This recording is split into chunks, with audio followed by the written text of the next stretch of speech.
Hello everyone, welcome to young study. शुरू करते हैं 30 मई के महत्वपूर्ण current affairs. Question number first है, हाल ही में विश्व मासिक धर्म स्वच्छता दिवस किस तिथि को मनाया गया? तो हाल ही में विश्व मासिक धर्म स्वच्छता दिवस, ये मासिक धर्म के प्रति जागरूकता फैलाने के लिए मनाया जाता है। विश्व मासिक धर्म स्वच्छता दिवस प्रत्येक वर्ष 28 मई को, आंसर है ऑप्शन नंबर ए 28 मई को प्रत्येक वर्ष मनाया जाता है। 2021 में विश्व मासिक धर्म स्वच्छता दिवस की थीम क्या थी? तो action and investment in menstrual hygiene and health, ये इसकी थीम थी। 2021 में world menstrual hygiene management day की थीम थी। क्या थीम थी? Action and investment in menstrual hygiene and health, ये 2021 में विश्व मासिक धर्म स्वच्छता दिवस की थीम थी। हाल ही में विश्व भूख दिवस भी मनाया गया। वर्ल्ड हंगर डे भी 28 मई को मनाया गया। तो हाल ही में विश्व भूख दिवस अर्थात वर्ल्ड हंगर डे भी 28 मई को मनाया गया। और इसकी 2021 में थीम क्या थी? तो 2021 में वर्ल्ड हंगर डे की थीम थी एक्सिस एंड्स हंगर, ये 2021 में वर्ल्ड हंगर डे अर्थात विश्व भूख दिवस की थीम थी। नेक्स्ट है, हाल ही में अंतर्राष्ट्रीय संयुक्त राष्ट्र शांति सैनिक दिवस भी मनाया गया। तो हाल ही में अंतर्राष्ट्रीय संयुक्त राष्ट्र शांति सैनिक दिवस, जो संयुक्त राष्ट्र के सैनिक हैं उनकी शांति फैलाने के लिए दिवस मनाया जाता है। प्रत्येक वर्ष 28 मई को मनाया जाता है। ये भी अंतर्राष्ट्रीय संयुक्त राष्ट्र शांति सैनिक दिवस। हाल ही में अंतर्राष्ट्रीय महिला स्वास्थ्य कृति दिवस या कार्यवाही दिवस, ये भी 28 मई को मनाया गया। हाल ही में अंतर्राष्ट्रीय महिला स्वास्थ्य कार्यवाही दिवस भी 28 मई को मनाया गया।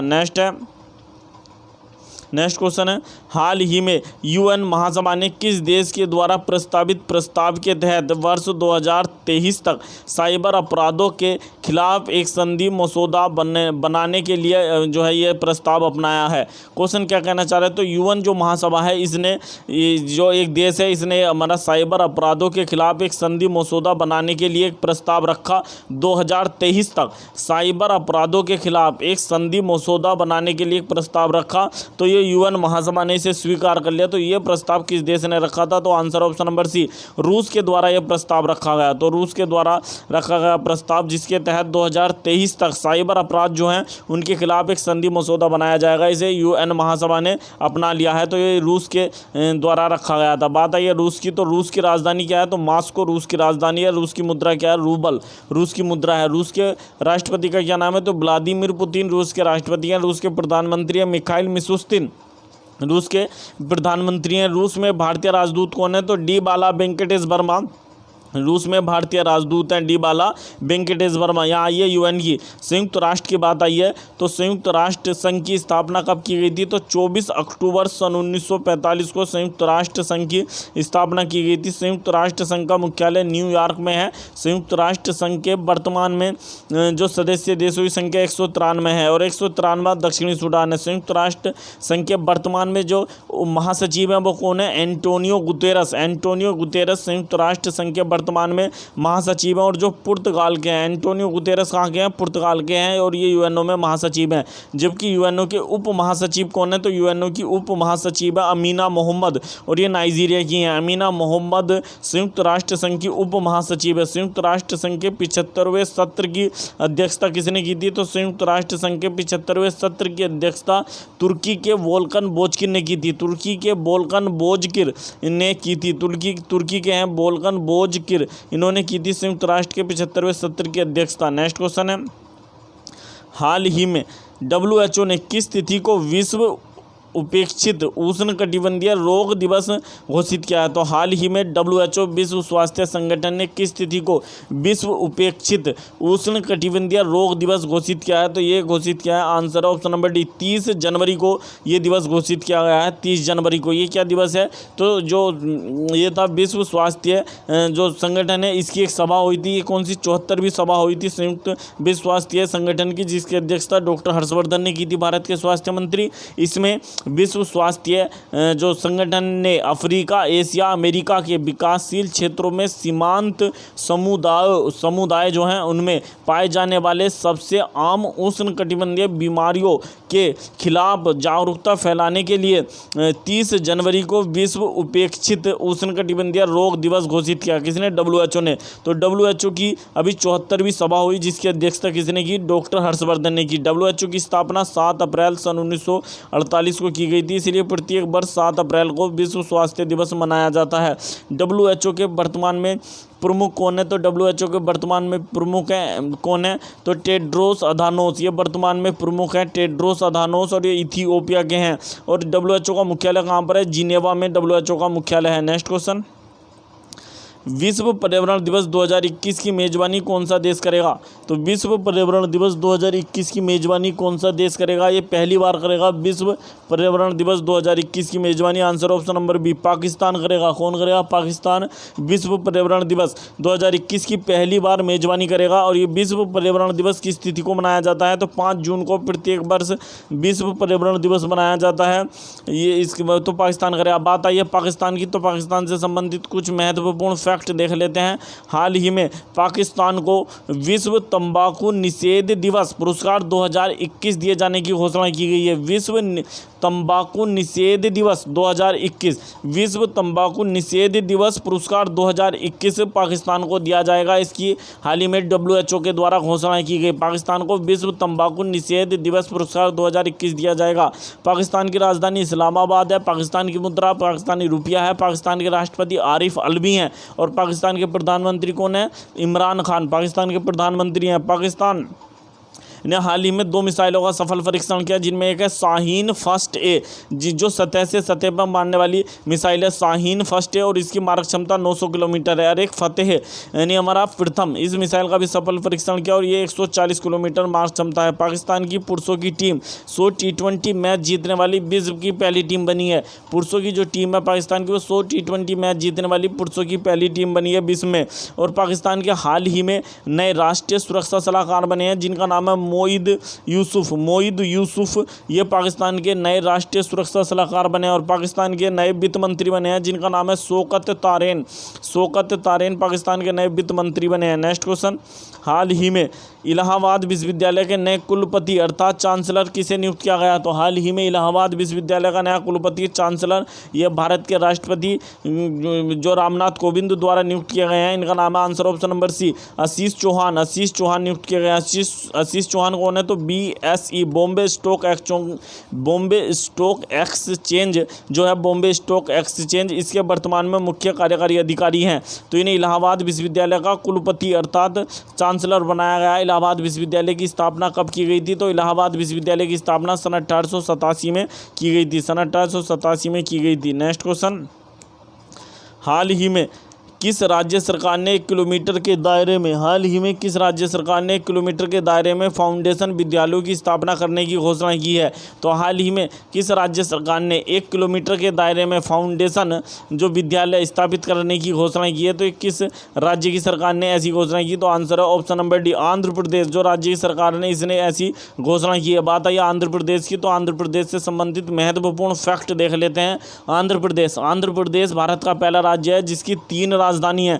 आंध्र प्रदेश भारत का पहला राज्य है जिसकी 3 राजधानी है। आंध्र प्रदेश की कार्यकारी अर्थात एग्जीक्यूटिव राजधानी क्या है? तो आंध्र प्रदेश की कार्यकारी अर्थात एग्जीक्यूटिव राजधानी विशाखापट्टनम है।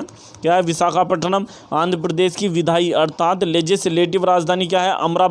अमरावती आंध्र प्रदेश की लेजिस्लेटिव अर्थात कौन सी राजधानी है? तो विधायी राजधानी है। और आंध्र प्रदेश की जो न्यायिक राजधानी है वो क्या है? कुर्नूल अर्थात जुडिशियल राजधानी कुर्नूल है। तो आंध्र प्रदेश की 3 राजधानी है, यानी विशाखापट्टनम, अमरावती और कुर्नूल। आंध्र प्रदेश भारत का पहला राज्य है जिसमें 5 उप मुख्यमंत्री नियुक्त किए गए हैं। आंध्र प्रदेश के जो मुख्यमंत्री हैं जिनका नाम है जगनमोहन रेड्डी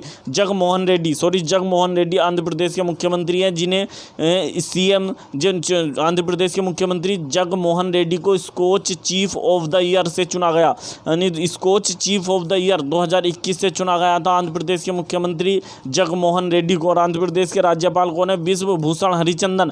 आंध्र प्रदेश के राज्यपाल विश्व भूषण हरिचंदन को हाल ही में कलिंग रत्न पुरस्कार 2021 दिया गया था। कौन सा? कलिंग रत्न पुरस्कार 2021 आंध्र प्रदेश के राज्यपाल विश्व भूषण हरिचंदन को दिया गया था। और आंध्र प्रदेश के मुख्यमंत्री जगनमोहन रेड्डी को मुख्यमंत्री यानी Skoch chief of the year चुना गया था। आंध्र प्रदेश भारत का पहला एक्वा फार्म सेंटर कहाँ पर बना? आंध्र प्रदेश के विजयवाड़ा में भारत का पहला एक्वा यानी फार्म सेंटर खोला गया है। नेक्स्ट क्वेश्चन है, आंध्र प्रदेश बना था 1 अक्टूबर सन 1953 को।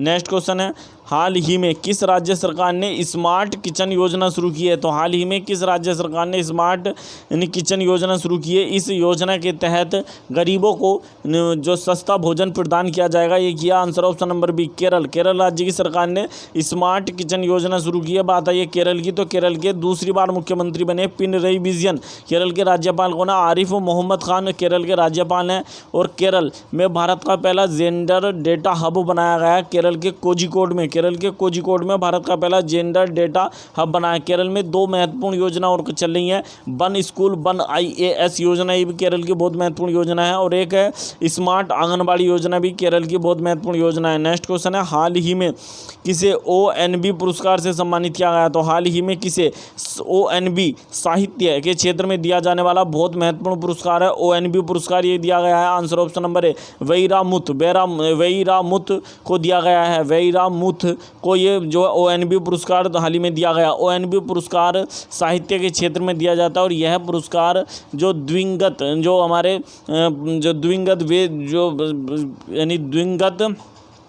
कुरूप जी शंकर कुरूप की स्मृति में दिया जाता है। जो बहुत महान लेखक थे जी शंकर कुरूप, इनकी स्मृति में दिया जाता है। कौन सा पुरस्कार? यानी कि ONB पुरस्कार। ये तमिलनाडु के यानी वैरामुथ साहित्यकार जो है वैरामुथ, इन्हें दिया गया है। नेक्स्ट क्वेश्चन, हाल ही में किसने होना चाहिए, थोड़ी मिस्टेक हो गई। हाल ही में किसने ताशकंद में आयोजित विश्व भारोत्तोलन चैंपियनशिप में 75 किलो वर्ग में रजत पदक जीता है? तो हाल ही में किस भारतीय ने ताशकंद में आयोजित विश्व भारोत्तोलन चैंपियनशिप में 75 किलो वर्ग में रजत पदक जीता है? तो इनका नाम है अंचिता सूली। Answer option number B, Anchita सूली ने 75 किलो वर्ग में यानी विश्व भारोत्तोलन चैंपियनशिप में जो रजत पदक जीता है। किसने? अंचिता सूली ने जीता। ये जो है चैंपियनशिप ताशकंद में हो रही है। ताशकंद उज्बेकिस्तान की राजधानी है। और उज्बेकिस्तान की मुद्रा क्या है? सोम उज्बेकिस्तान की मुद्रा है। नेक्स्ट क्वेश्चन, हाल ही में टोक्यो ओलंपिक में कुश्ती में एम्पायरिंग करने वाले पहले और एकमात्र भारतीय रेफरी कौन बनेंगे? तो हाल ही में घोषणा की गई कि टोक्यो ओलंपिक में कुश्ती में एम्पायरिंग करने वाले पहले और एकमात्र भारतीय रेफरी कौन बनेंगे? तो आंसर ऑप्शन नंबर है अशोक कुमार, ये पहले भारतीय होंगे। अशोक कुमार पहले भारतीय होंगे। बात आई है टोक्यो ओलंपिक की, तो टोक्यो ओलंपिक कौन से नंबर के हैं? 32वें नंबर के हैं टोक्यो ओलंपिक, जो 2021 में होंगे। और टोक्यो ओलंपिक का जो शुंभकर है, तो जो टोक्यो ओलंपिक हैं सामान्य श्रेणी के, उनके लिए शुंभकर है मिराई तोवा, ये उनके लिए है जो नॉर्मल है। और जो पैरा ओलंपिक है यानी कि टोक्यो के, उनके लिए क्या है? सोमाइटी, उनके लिए शुंभकर है। तो मिराई तोवा और सोमाइटी शुंभकर हैं 32वें ओलंपिक के लिए, जो 2021 में टोक्यो में होंगे। 33वें ओलंपिक पेरिस में होंगे 2024 में 33वें ओलंपिक। और 34वें ओलंपिक 2028 में लॉस एंजलिस, अमेरिका के शहर लॉस एंजलिस में होंगे। नेक्स्ट क्वेश्चन, हाल ही में केंद्र सरकार ने इंडियन ब्रॉडकास्टिंग फाउंडेशन का नाम बदलकर क्या रखा है? तो हाल ही में केंद्र सरकार ने इंडियन ब्रॉडकास्टिंग फाउंडेशन अर्थात भारतीय प्रसारण सेवा जो ये है, इसका नाम बदलकर क्या रखा है? तो इसका नाम बदलकर रखा है Indian broadcasting, answer option number D, Indian broadcasting and digital foundation, ये नाम रखा गया है। Indian broadcasting and digital foundation, यह संस्था हमारे भारतीय सूचना एवं प्रसारण मंत्रालय के अंतर्गत कार्य करती है। भारतीय सूचना एवं प्रसारण मंत्रालय के अंतर्गत कार्य करती है, जिसके मंत्री प्रकाश जावड़ेकर हैं। नेक्स्ट क्वेश्चन, हाल ही में किसकी अध्यक्षता में अंतर्राष्ट्रीय वित्तीय सेवा केंद्र प्राधिकरण ने निवेश कोष समिति गठित की है? तो हाल ही में किसकी अध्यक्षता में अंतर्राष्ट्रीय वित्तीय सेवा केंद्र प्राधिकरण ने एक निवेश कोष समिति का गठन किया है? तो आंसर ऑप्शन नंबर है नीलेश साहा की अध्यक्षता में ये समिति का गठन किया गया। किसकी अध्यक्षता में? नीलेश साहा की अध्यक्षता में गठित की गई है अंतर्राष्ट्रीय वित्तीय सेवा केंद्र प्राधिकरण ने। तो अंतर्राष्ट्रीय वित्तीय सेवा केंद्र प्राधिकरण की स्थापना अंतर्राष्ट्रीय वित्तीय सेवा केंद्र अधिनियम सन 2019 के तहत अप्रैल सन 2020 में की गई थी। यानी अंतर्राष्ट्रीय वित्तीय सेवा केंद्र प्राधिकरण अधिनियम सन 2019 के तहत अप्रैल सन 2020 में की गई थी। और इसका मुख्यालय कहाँ पर है? तो गांधीनगर की गिफ्ट सिटी में अंतर्राष्ट्रीय वित्तीय सेवा केंद्र प्राधिकरण का मुख्यालय है, गांधीनगर की गिफ्ट सिटी में। नेक्स्ट क्वेश्चन, हाल ही में बॉयड रेनकिन ने संन्यास ले लिया, इनका संबंध किस खेल से था? तो हाल ही में बॉयड रेनकिन ने संन्यास ले लिया, महान तेज गेंदबाज थे आयरलैंड के, अर्थात cricket. Answer option number B. तो आयरलैंड के महान जो है तेज गेंदबाज थे। बात आई है आयरलैंड की, तो आयरलैंड की राजधानी डबलिन है, आयरलैंड की मुद्रा यूरो है। नेक्स्ट क्वेश्चन, हाल ही में किस देश की संसद ने port city economic commission bill पारित किया है? तो हाल ही में किस देश की संसद ने port city economic commission bill पारित किया है? तो answer option number C, Sri Lanka की संसद ने यह बिल पारित किया है। बात है श्रीलंका की राजधानी श्री जयवर्धनेपुरम कोटे है, श्रीलंका की राजधानी है। और श्रीलंका के राष्ट्रपति कौन है? तो गोताबाया राजपक्षे और प्रधानमंत्री महिंद्रा राजपक्षे हैं। श्रीलंका में भारतीय राजदूत गोपाल बागले हैं। नेक्स्ट क्वेश्चन, हाल ही में WHO की एक रिपोर्ट के अनुसार किस देश में धूम्रपान से लगभग 10 लाख से अधिक लोगों की मृत्यु हुई है? तो ये रिपोर्ट जारी की गई WHO के अनुसार, तो ये चीन में हुई है, 10 लाख से अधिक लोगों की मृत्यु। बात है ये चीन की राजधानी है क्या है? बीजिंग है। चीन की मुद्रा रेनमिनबी है। चीन के प्रधानमंत्री ली कीqiang है और चीन के राष्ट्रपति शी जिनपिंग है। नेक्स्ट क्वेश्चन, हाल ही में लॉन्च पुस्तक 7 lessons from Everest expedition learning from life and business के लेखक कौन है? तो हाल ही में पुस्तक लॉन्च की गई 7 lessons from Everest expedition learning from life and business, इसके लेखक हैं। Answer option number C, Aditya Gupta की ये पुस्तक है, आदित्य गुप्ता की। नेक्स्ट क्वेश्चन है, हाल ही में किसने स्ट्रीमिंग प्लेटफॉर्म के लिए स्वनियामक निकाय के रूप में एक डिजिटल प्रकाशक सामग्री शिकायत परिषद का गठन किया है? तो हाल ही में किसने स्ट्रीमिंग प्लेटफॉर्म के लिए स्वनियामक निकाय के रूप में एक डिजिटल प्रकाशक सामग्री शिकायत परिषद का गठन किया है? तो ये किसके द्वारा किया गया है? ये किया गया है भारतीय इंटरनेट एवं मोबाइल संघ। आंसर ऑप्शन नंबर बी, भारतीय इंटरनेट एवं मोबाइल संघ के द्वारा ये परिषद बनाई गई। इसमें एक अध्यक्ष तथा 6 सदस्य होंगे, एक अध्यक्ष और 6 सदस्य होंगे, टोटल 7 व्यक्ति इसके सदस्य होंगे। बात आई है भारतीय इंटरनेट एवं मोबाइल संघ की। भारतीय इंटरनेट एवं मोबाइल संघ की स्थापना सन 2004 में की गई थी। नेक्स्ट क्वेश्चन है, हाल ही में राजकुमार केसवानी का निधन हो गया, उनका संबंध किस क्षेत्र से था? तो ये महान पत्रकार थे। आंसर ऑप्शन नंबर सी, राजकुमार केसवानी महान पत्रकार थे, इनका हाल ही में निधन हो गया। हाल ही में अकला रघुवंशी का भी निधन हो गया, ये महान लेखक थी। हाल ही में अलका रघुवंशी का भी निधन हो गया, ये महान लेखक थी। यदि आपको हमारी वीडियो पसंद आई है तो प्लीज़ वीडियो को ज़्यादा से ज़्यादा शेयर करें, वीडियो को लाइक करें, चैनल को सब्सक्राइब करें। मिलते हैं नेक्स्ट वीडियो में।